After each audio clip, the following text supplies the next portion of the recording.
बातमीपत्राची सुरुवात एका मोठ्या बातमीने करतोय। आपल्या शेजारील राष्ट्र बांगलादेशमध्ये आज एक मोठी राजकीय घडामोड घडलेली आहे।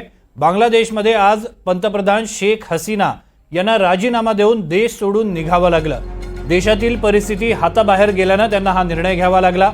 देश सोडण्यापूर्वी त्यांना देशाला संबोधित करायचं होतं, मात्र रेकॉर्डिंग न झाल्याने त्यांना बांगलादेशवासियांना संबोधित करता आलेलं नाही।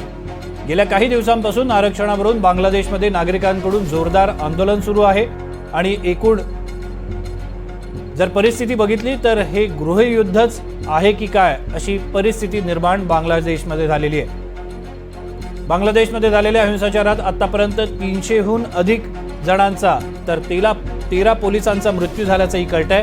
देशात कर्फ्यू असताना देखील मोठ्या संख्येने आंदोलकांनी बॅरिकेड्स तोडत पंतप्रधान निवासस्थानात धडक दिली होती। आंदोलकांनी पंतप्रधान शेख हसीनांच्या राजीनाम्याची मागणी लावून धरलेली होती।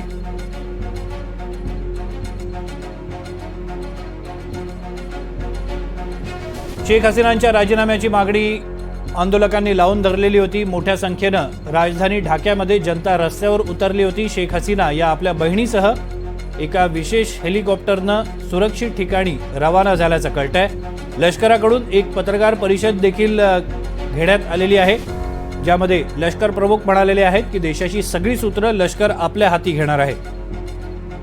पहिले राष्ट्रपतींकडे जाणार असून त्यांच्याशी चर्चेअंती पुढील दिशा ठरणार असल्याचं लष्कर प्रमुखांनी म्हटलेलं आहे। बांगलादेशातील सध्याची स्थिती पाहता लष्कराकडून देशात शांतता प्रस्थापित करण्याला प्राथमिकता असेल आणि अंतरिम सरकार बसवण्याचा देखील त्या ठिकाणी प्रयत्न होईल। दरम्यान भारत बांगलादेश सीमेवर हाय अलर्ट जारी करण्यात आलेला आहे। बीएसएफचे डीजी हे देखील संपूर्ण परिस्थितीवर नजर ठेवून आहेत। बांगलादेशमध्ये आतापर्यंत नेमक्या काय काय घटना घडलेल्या आहेत आपण पाहूया। राजधानी ढाक्यासह बांगलादेशमध्ये मोठ्या प्रमाणात हिंसाचार झाला। 100 पेक्षा अधिक जणांचा मृत्यू झालेला आहे। एकाच पोलीस ठाण्यातल्या 13 पोलिसांना जमावानं ठार केलं। संपूर्ण बांगलादेशमध्ये संचारबंदी लागू करण्यात आलेली आहे। आंदोलन सक्तीनं मोडीत काढण्याचे प्रयत्न बांगलादेशमध्ये करण्यात आले। संपूर्ण बांगलादेशमध्ये अनिश्चित कालासाठी संचारबंदी जारी करण्यात आली, तसंच इंटरनेट सेवा देखील पूर्णपणे बंद करण्यात आलेली आहे। बांगलादेशमधला आरक्षण कोटा पद्धत बंद करण्याची आंदोलन करणाऱ्यांची मागणी आहे, ज्यामुळे हे आंदोलन पेटलेलं आहे। सुप्रीम कोर्टाकडून देखील बांगलादेश स्वातंत्र्य सैनिक कोट्यात छाटणी करण्यात आली, तरीही देखील हिंसाचार उसळलेला आहे। आंदोलन हे विद्यार्थी नसून ते अतिरेकी आहेत, त्यांना चिरडून टाका असं आवाहन बांगलादेशच्या पंतप्रधान शेख हसीना यांनी केलेलं होतं। मात्र उलट शेख हसीना यांनी राजीनामा द्यावा अशी आंदोलकांची प्रमुख मागणी झाली। बांगलादेशमध्ये दिवसेंदिवस हिंसाचार भडकत चाललेला होता आणि त्याचा शेवट हा शेख हसीना यांना बांगलादेश सोडावं लागलेला आहे। त्या अज्ञात स्थळी रवाना झालेल्या आहेत। मोठ्या संख्येनं बांगलादेशमधले आंदोलक हे पंतप्रधान कार्यालयामध्ये पंतप्रधान निवासस्थानामध्ये घुसलेले होते। संचारबंदी लागू करण्यात आलेली होती, तरी देखील मोठ्या प्रमाणावर जनता रस्त्यावर उतरलेली आहे।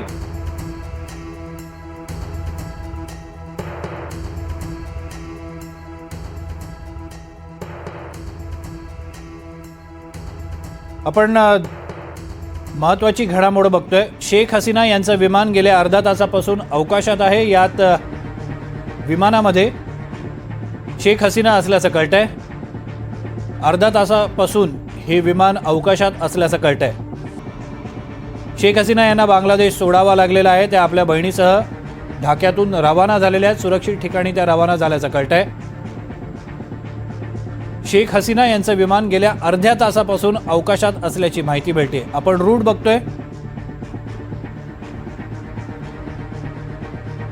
बांगलादेशमधली परिस्थिती ही चिंताजनक बनत चाललेली आहे। भारताचा शेजारी देश आहे बांगलादेश आणि त्या ठिकाणी आरक्षण विरोधी निर्णय घेण्यात आलेला होता, ज्यामुळे तिथलं आंदोलन पेटलेलं आहे। हिंसक आंदोलन झालं, ज्यामध्ये 100हून अधिक जणांचा मृत्यू झालेला आहे।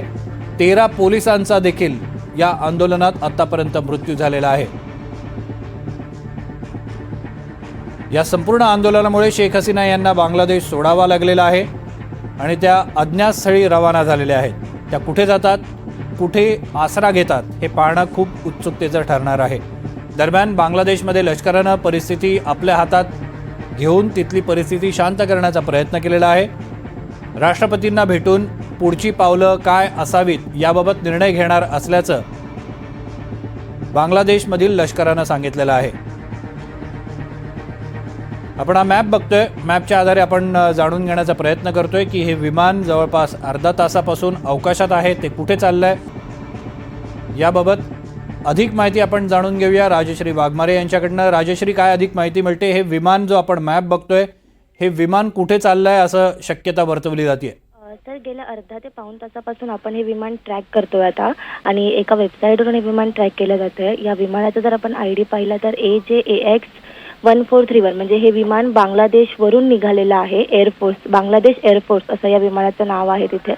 आणि हे बांगलादेशवरून निघालं, त्यानंतर हे भारतात दाखल झालंय असं या मॅपवरून आपल्याला पाहायला मिळतंय. बांगलादेशवरून ते निघालं आणि आता वेस्ट बेंगॉलमध्ये हे विमान दाखल झालंय. वेस्ट बेंगॉलच्या वेगवेगळ्या परिसरांमधून जाते. ते मध्येच U-टर्न घेत आहे. कदाचित हे याची दिशा कुठेही एक्झॅक्टली ठरवली जात नाहीये, मात्र मध्ये मध्ये हे विमान U-टर्न घेताना दिसतंय आपल्याला. मध्येच हे वेगळ्या दिशेने जात आहे. आता सध्या हे विमान पाटेया या लोकेशनला आहे. तिथून हे पुढे पुढे सरकताना दिसतंय. त्यामुळे कदाचित या विमानामध्येच शेख हसीना असतील असं म्हटलं जात आहे. धन्यवाद राजश्री, तुम्ही दिलेल्या माहितीबद्दल. आपण अधिक माहिती जाणून घेऊया. या संपूर्ण घडामोडींचे पडसाद नेमके कसे उमटू शकतात याबाबत अधिक माहिती जाणून घेण्याचा प्रयत्न करणार आहोत. आपल्यासोबत शैलेंद्र देवळाणकर आहेत, आंतरराष्ट्रीय घडामोडींचे अभ्यासक. शैलेंद्रजी, तुमचं स्वागत आहे या चर्चेमध्ये. सगळ्यात महत्त्वाचा प्रश्न की बांगलादेशमध्ये ज्या घडामोडी सुरू आहेत त्याचा भारतावर थेट परिणाम होऊ शकतो का, आणि जर होणार असेल तर तो काय असेल? नाही, निश्चितपणे याचा भारताच्या अंतर्गत सुरक्षेवरती परिणाम होऊ शकतो. केवळ बांगलादेशच का बरं? कारण भारताचे जे 7 शेजारी प्रमुख देश आहेत, या 7ही शेजारी देशांमध्ये ज्या ज्या वेळेला कोणत्याही प्रकारची अस्थिरता निर्माण होती, मग ते एखादं नैसर्गिक संकट असेल, तेव्हापासून तर अंतर्गत यादवी असेल, लष्करी उठाव असेल, कोणत्याही प्रकारची अस्थिरता ज्या वेळेला निर्माण होती त्यावेळेला भारताच्या अंतर्गत सुरक्षेवरती त्याचे परिणाम होतात. कारण भारताची अंतर्गत सुरक्षा ही ऑर्गॅनिकली लिंक्ड आहे ह्या शेजारी देशांबरोबरच्या सुरक्षेबरोबर. बांगलादेशच्या बाबतीत जर आपण विचार केला तर बांगलादेश आणि भारतामध्ये सगळ्यात मोठी लँड बॉर्डर आहे. सगळ्यात मोठी भारताच्या शेजारी देशां जे आहेत त्याच्यापैकी सगळ्यात मोठी लँड बॉर्डर, साधारणतः 4000 किलोमीटरची लँड बॉर्डर ही भारत आणि बांगलादेश यांच्यामधली लँड बॉर्डर आहे.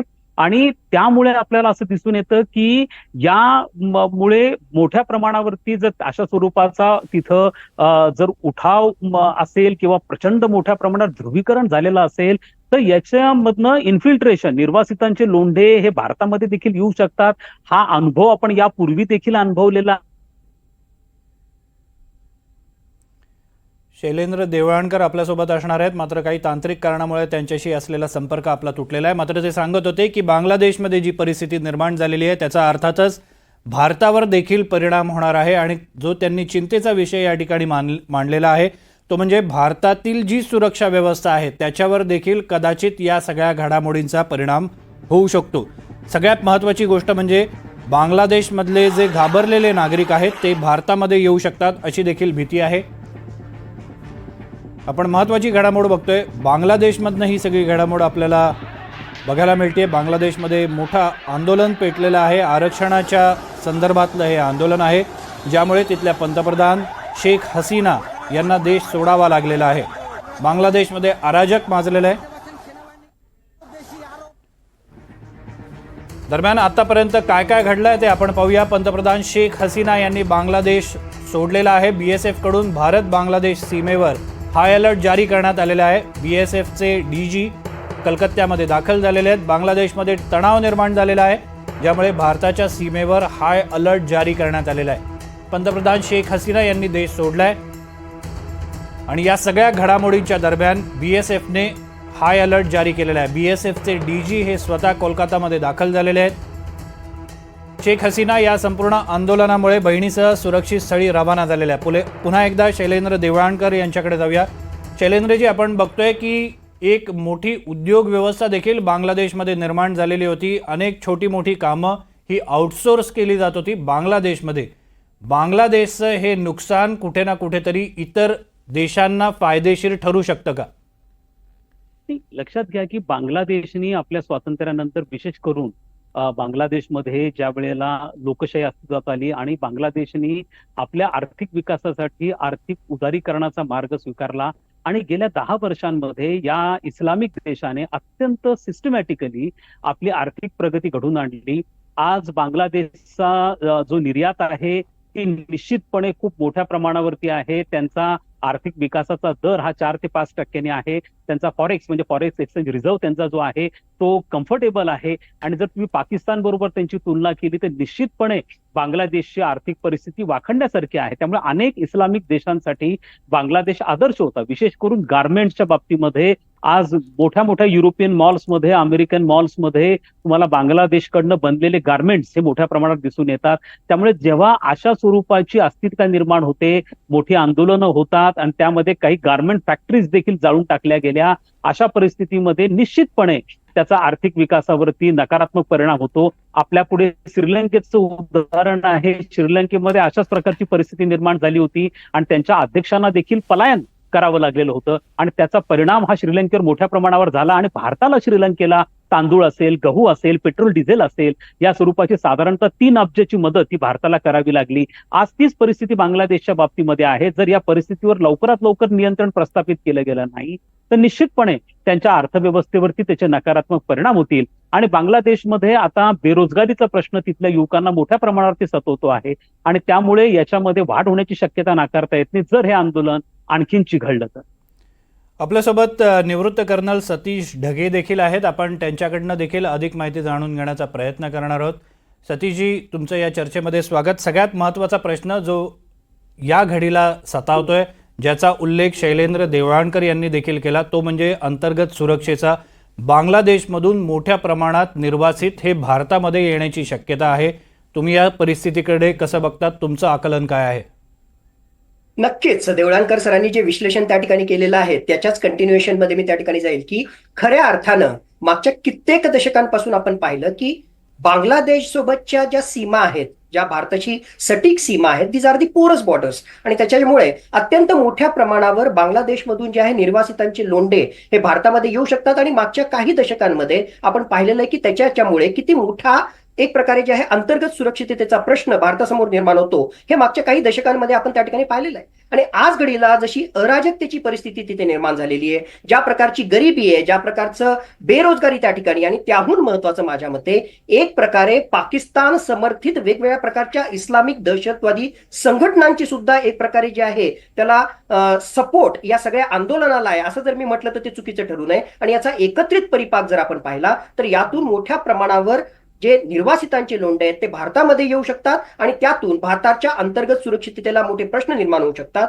आणि म्हणूनच एक प्रकारे आपली सेक्युरिटी ग्रीड स्पेशली बांगलादेशशी संबंधित जे आहे ती मजबूत करणं, BSFला त्या ठिकाणी अलर्ट करून ठेवणं आणि एक प्रकारे बांगलादेशमध्ये जे आहेत या इस्लामिक दहशतवाद्यांचं जे आहे प्रमाण वाढू नये, त्यांचा जो आहे प्रभाव आणखी वाढू नये यासाठी आपल्याला लक्ष देणं आवश्यक आहे. दुसरी अत्यंत महत्वाची गोष्ट लक्षात घ्या, हा फक्त बांगलादेशचा प्रश्न नाही.